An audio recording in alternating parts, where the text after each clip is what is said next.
नमस्ते, जय श्री कृष्णा, राधे राधे। होली के गीत बहुत सुंदर है, पूरा सुनना। आप लोग सुन के ज़रूर सब्सक्राइब करेंगे प्लीज़। आप अपना प्यार दुलार बनाए रखना, शेयर भी कर देना। आप लोग को गीत सुनाती हूँ। फागुन मस्त महीना, ये बाल में छोड़ा नौकरिया घर आवा। फागुन मस्त महीना, ये बाल में छोड़ा नौकरिया घर आवा। घर आवा हो घर आवा। फागुन मस्त महीना, ये बाल में छोड़ा नौकरिया घर आवा।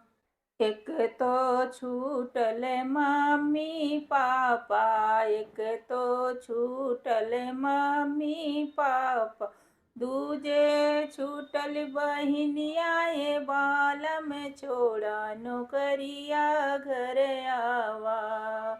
दूजे छूटल बहिनिया, ये बाल में छोड़ा नौकरिया घर आवा। फागुन मस्त महीना, ये बाल में छोड़ा नौकरिया घर आवा। फागुन मस्त महीना, ये बाल में छोड़ा नौकरिया घर आवा। एक तो छूटल भैया भाभी, एक तो छूटल भैया भाभी, दूजे छूटल भतीजवा, ये बाल में छोड़ा नौकरिया घर आवा। दूजे छूटल भतीजवा, ये बाल में छोड़ा नौकरिया घर आवा।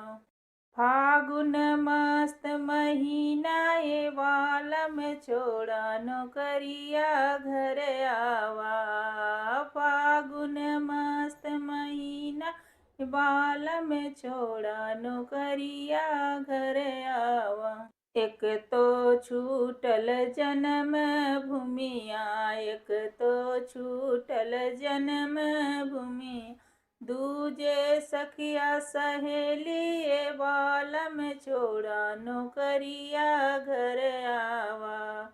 दूजे सखिया सहेली, ये बाल में छोड़ा नौकरिया घर आवा। फागुन मस्त महीना, ये बाल में छोड़ा नौकरिया घर आवा। फागुन मस्त महीना, ये बाल छोड़ा नौकरिया घर आवा।